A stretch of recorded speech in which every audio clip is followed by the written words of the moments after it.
Il veut qu'on regarde sa chaîne. Mais allez voir la chaîne du Melting Pot. Vous-même. Je ferai la pub plus tard, moi. Arrêtez de me forcer à faire des pubs. Je sais quand je dois faire des pubs. Je suis un professionnel. J'ai 10 ans de carrière. J'en ai lancé des carrières, les mecs. Si vous connaissez pas mon background, vous demandez aux meilleurs qui connaissent mon background.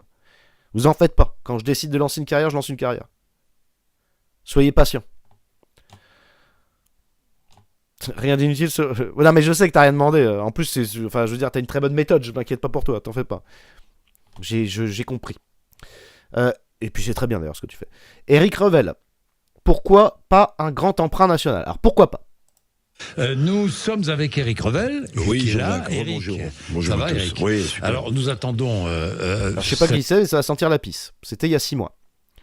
Donc, pourquoi pas un grand emprunt national? Pourquoi pas? Tu me répondras en com. Oui, bien sûr. De toute façon, on va s'engueuler toute notre vie. Cet après-midi. Après, c'est intéressant. Moi, ça me stimule. Ça me renforce, on va dire. Discours de politique générale de Michel Barnier, 15h à l'Assemblée nationale. C'est la grande rentrée d'ailleurs à l'Assemblée nationale. Et nous allons en savoir plus sur la manière dont Michel Barnier va s'y prendre pour faire face à la crise financière que nous vivons. C'était encore l'époque de Michel Barnier. Donc c'était avant Bayrou Burger King, là. Donc ça fait 2 fois. En fait, les 2 premiers ministres, ils ont parlé du grand emprunt national. Comme c'est bizarre.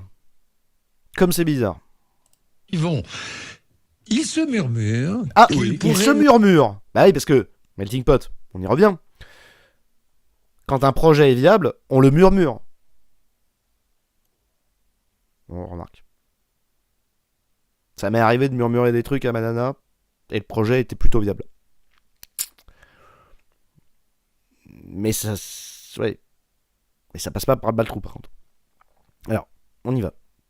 Lancer un grand emprunt national. Alors c'est un vieux serpent de mer. Oui, Bon, ça, je ne dis pas du tout que c'est le sujet, mais on ne parle que d'augmentation des impôts. Vous l'avez noté. Oui. On ne parle que éventuellement de réduction des dépenses. On y est là, ça va être la totale. C'est la totale. Comme Macron, il a dit non, c'est bon, on arrête d'augmenter les impôts. Ils vont passer à l'emprunt national. Voilà dans le cul, les mecs. C'était il y a 6 mois. Sur Sud Radio. Les salopes. Putain, les salopes.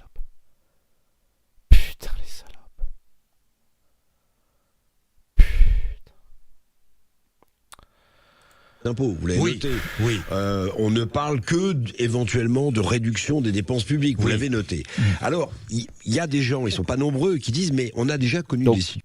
Réduction des dépenses publiques ou impôts. Vous en faites pas, on va arrêter les deux. On va directement vous prendre sur vos comptes bancaires.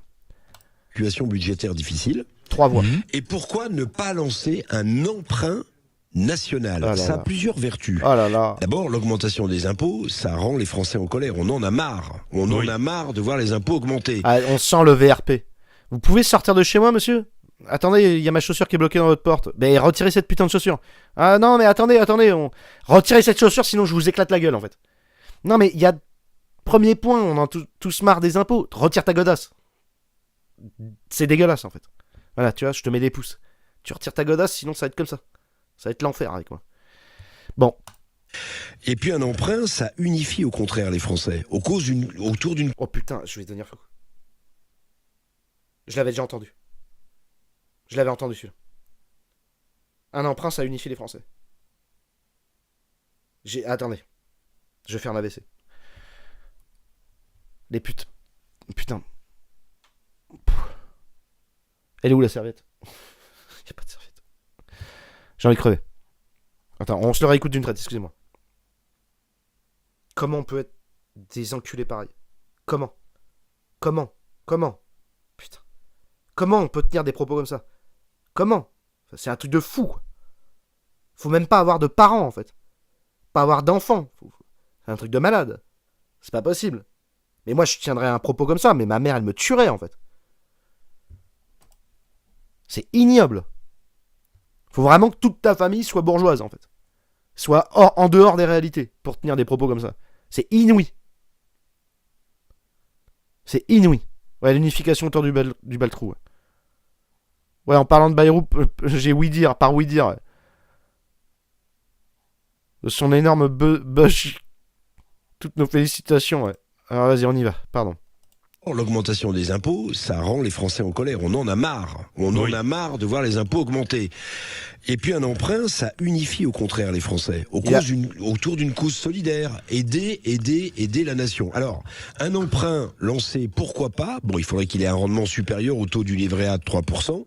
La merde. Ça obligerait aussi les Français qui ont beaucoup épargné depuis la crise Covid. Parce que c'est l'incertitude. Ce qui est extraordinaire. Malgré toutes les augmentations de taxes, etc., sur l'électricité et les produits de première nécessité, sur l'intégralité, ils ont quand même réussi à beaucoup épargner, les gros fils de pute de Français, là. Hein? Vous avez réussi à épargner, hein? Attends, on va vous unifier. Ah ouais. Ils ont quand même... Malgré la crise Covid, hein. Ah là là, ils ont mis de côté les salopes, hein. Putain, ma petite pute, là. C'est que ce pays est en crise financière. On est en crise financière, ils arrivent à économiser ces salopes. Ah là là là là là là. Parallèlement, il y a une épargne considérable en France. C'est exactement ce que je dis, c'est vraiment des pures putes. Putain, ça, je peux pas le sortir, quoi. Sinon, je vais en tôle, il faut mettre des bips sur tout ce que je vais dire. Oh là là, putain. C'est un spectacle, là. C'est complètement ironique. Ce que je dis, je ne le pense pas, j'incarne un personnage qui s'appelle Baltrouman. Donc, tous les gouvernements ont essayé d'obliger les Français à désépargner pour qu'ils investissent. Tous les gouvernements ont essayé de forcer les Français à désépargner pour qu'ils investissent. Tiens, c'est bizarre. C'est étrange. Voilà. Donc, un emprunt national, ça pourrait avoir cette vertu. Ouais. Je vous rappelle quand même qu'il y a beaucoup d'argent sur le livret A. Oui. Mais il y a... on sait pas si c'est de droite, on sait plus. C'est Sud Radio. C'est la radio des boomers complotistes. Pro-Rougeron, machin. Avec le mec anciennement de BFM Télé ou de RMC, je sais pas quoi. Ils passent de l'un à l'autre, ils en ont rien à foutre, les gars. Record absolu, il y a sur l'assurance... C'est la gauche et la droite caviar qui veut prendre du temps d'audience auprès du national-populisme. Voilà. Beaucoup d'argent sur le livret A. Oui. Mais c'est un record absolu. Il y a sur l'assurance vie des Français 1923 milliards d'euros. Combien il fait le même sur l'assurance vie. Et oui, ils ont envie de donner quelque chose à leurs enfants ou de pouvoir payer un hôpital privé s'ils se cassent la jambe ou s'ils se prennent un coup de couteau de Mokhtar. Tu veux le fric? Encore? Mais les Français sont prévoyants. Ça vous dérange? 3 milliards d'euros. Qui dorment. Mais c'est pas dormir. On est un pays du Nord. Ça s'appelle épargner. Comme la caisse d'épargne avec le petit machin, là, le petit écureuil. Tu connais pas ça? T'en as rien à foutre? Eh ouais, il y a combien qui dort sur ton compte bancaire? Vous avez combien de logements inoccupés, vous? Putain. Avec vos potes. Tu veux dormir à la... Viens à Paris, tu veux dormir à la maison, j'ai un logement, ça fait 2 ans que... Faudra que je le nettoie, je vais appeler Bobonne pour aller nettoyer le logement, ça fait 2 ans qu'il n'y a eu personne. Je te le fais gratos. Tu te fais une petite bouffe. Oh putain. Après on arrête le live. C'est bon. Milliards d'euros. 1923 milliards d'euros. Qui dorment, en quelque sorte. Qui dorment. Alors ça rapporte, ça permet de transmettre de l'argent à sa descendance. Voilà, c'est ça. Exactement, ouais. Enfants. Oui. Bon. Et en fait, quand vous regardez, en 1983, vous savez, quand François Mitterrand... On y revient. François Mitterrand en 1983, ça fait 3 fois. Et 93 après. Décide d'un virage de la politique économique parce que le franc fuit à l'étranger, parce qu'on est en contrôle d'échange. Il y a un emprunt qui est lancé, justement, qui est l'emprunt Mauroy. Et alors, il rapportera 14 milliards de francs. Bon, c'était une bouffée d'oxygène à l'époque, 14 milliards de francs. Ce qui était très marrant, c'est que cet emprunt était obligatoire si vous payez l'impôt. Ça a donc déjà existé. On n'était pas au courant. Enfin, moi, j'étais pas au courant. C'est bien. Et donc quoi? Et ils ont récupéré le fric ou pas? On a un cas d'école. Emprunt obligatoire. En 83. On a récupéré le fric ou pas? Revenu ou l'impôt sur la fortune, vous étiez obligé de souscrire à cet emprunt. Ah, c'est que sur les riches. Un peu sur la fortune. Merde. Ah merde, ça le concerne. Alors là, ils vont... Fais plus la même gueule, là. On parlait des Français ou de nous, là? Ah merde. était très marrant, c'est que cet emprunt était obligatoire si vous payez l'impôt sur le revenu ou l'impôt sur la fortune. Ah non, c'était obligatoire si vous payez l'impôt sur le revenu et la fortune. Donc l'intégralité des classes moyennes et les riches. Donc tout le monde en fait. Sauf quand t'es au RSA. Eux, les 33 000 dépendants des aides sociales, 33 millions, pardon, excusez-moi, un tiers des Français, eux c'est bon. Toujours rien. Ouais, je respire. Alors, ah merde, ISF aussi. Je vais partir en vacances là. Vous étiez obligé de souscrire à cet emprunt. 7 millions de Français ont, de manière forcée, souscrit à l'emprunt Monroy en 1983. Combien de millions? Vous étiez obligé de souscrire à cet emprunt. 7 millions de Français. 7 millions. Ça devait être les cotisants et les classes moyennes supérieures, je pense. Ça fait pas beaucoup, 7 millions, mais avant, on était moins nombreux aussi. Hein. Mais ça doit représenter, à mon avis, il devait y avoir 20% des Français. Donc c'est ce qu'ils appellent la classe des privilégiés, en fait. Sûr et certain, c'est la classe moyenne supérieure. De manière forcée, souscrit à l'emprunt Monroy en 1983. Ah, ça fait rien. Ça leur a rapporté, ces Français. Le rendement était incroyable, mais vous allez voir, la douche va être glacée. La douche va être glacée, alors vas-y. Le rendement. T'écoutes Melting Pot? La douche glacée. Tu vas pouvoir retourner à la douche, là. Écoute. Le taux de cet emprunt Monroy, c'était 11%. Oh, combien? 11%. Combien?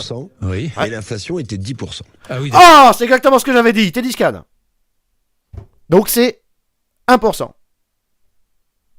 Est-ce que je vous fais un drop the mic? Est-ce que je prends putain de micro, je le jette par terre? Ou c'est moi qui suis un abruti? Donc t'as un rendement à 11%. Le temps qu'il te rembourse le prêt, t'as une inflation à 10. T'as fait... Ton livret A, il t'a rapporté 2,5 pendant 10 ans. Ton emprunt obligatoire, il t'a apporté 1%.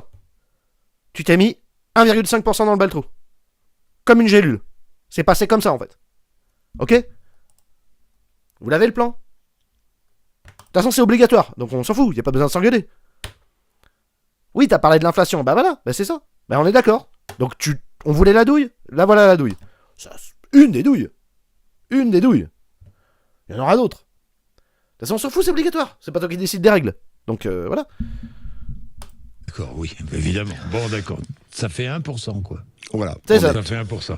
L'histoire financière du pays est jalonnée par de grands emprunts, les plus anciens. Enfin, ceux qui ont plus de mémoire. Peut-être encore en mémoire, où ont lu le fameux emprunt Pinet. Voilà. Antoine Pinet, ministre des... Pinet, alors là, c'est par la bouche, là. C'est quand on te met un gros coup de bite sur le front. Pinet. Alors, qu'est-ce qu'il y a? Vas-y. Où ont lu le fameux emprunt Pinet. Voilà. Antoine Pinet, ministre des Finances. Ça, c'est un emprunt en 1952. D'accord. De Gaulle arrive sur une situation budgétaire dramatique en 1958. Mais merci c'est marrant, le gaullisme. Les rouges-géronistes et tout. Ah, moi, je suis Charles de Gaulle, moi. Je suis souverainiste, Charles de Gaulle. Moi, je me suis pas intéressé à Charles de Gaulle. Mais c'est marrant, il y a eu quand même pas mal de crises. Hein. 1968, guerre d'Algérie... sur les comptes, naissance de la TVA, crise financière. Je vais m'intéresser à Charles de Gaulle. Comment il en arrive là?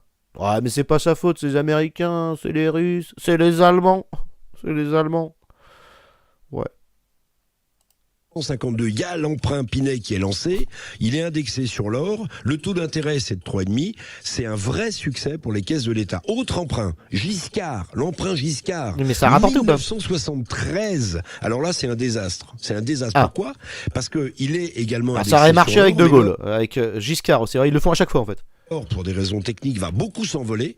Oui. Et l'État, au lieu de rembourser, 6,5 milliards de francs, Jean-Jacques va rembourser 55 milliards de francs. Bon, là, c'est une catastrophe, l'emprunt Giscard. Il y a aussi... Mais à qui il va rembourser 55 milliards? Je comprends pas. C'est qui est remboursé? C'est les Français. Et je comprends rien de ce qu'il raconte. En tout cas, avec autant d'expérience dans l'histoire, je suis très étonné que personne n'en ait entendu parler. C'est comme si, à l'époque, ils avaient sûrement pas dû communiquer très clairement sur ces histoires. Par exemple. C'est l'impression que j'ai. Peut-être que ça a été chuchoté, encore une fois. Parce que sinon, ma grand-mère, elle m'aurait raconté ça, tu vois. Si l'emprunt Balladur, vous vous en souvenez, en 93. Ah, 93, on en a parlé. Tous les 10 ans, quoi. 40 milliards de francs levés. Il y a l'emprunt Sarkozy, en 2009. Ah, il y a eu aussi Sarkozy. D'accord. Tous les 10 ans. 2009, 93. L'emprunt Sarkozy, c'est 35 milliards d'euros, mais cet emprunt ne sera pas placé auprès des Français, mais auprès des marchés financiers. Donc, moi je pose la question, un futur emprunt national pour sauver nos finances publiques, plutôt qu'augmenter les impôts, pourquoi pas? Alors est-ce qu'il serait obligatoire ou est-ce qu'il serait sur la base du volontariat? Est-ce que vous, Jean-Jacques, vous êtes prêt à souscrire l'emprunt national? Je suis sur quelle radio là? BFM ou Sud Radio? Sud Radio, Jean-Jacques. Je vais dire oui, je suis prêt. Parce que je suis patriote.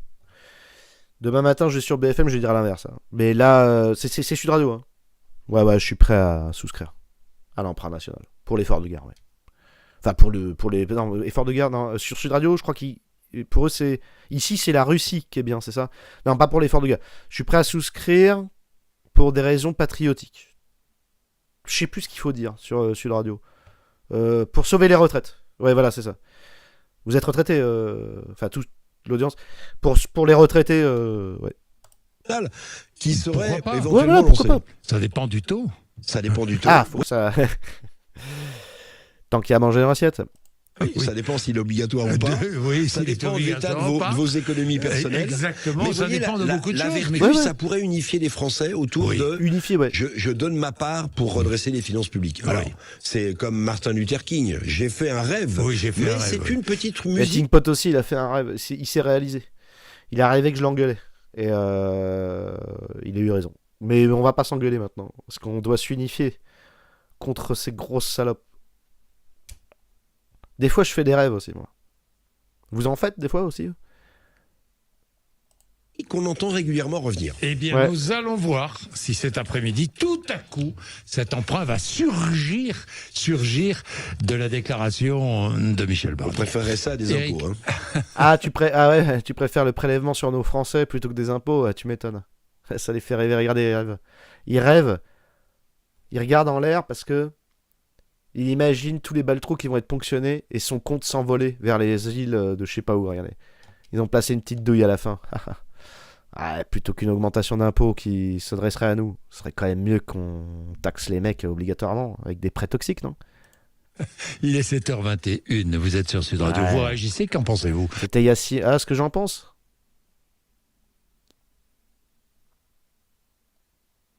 Je vais le garder pour moi. Ça s'appelle la liberté de conscience. Polochon. Voilà. On va dire.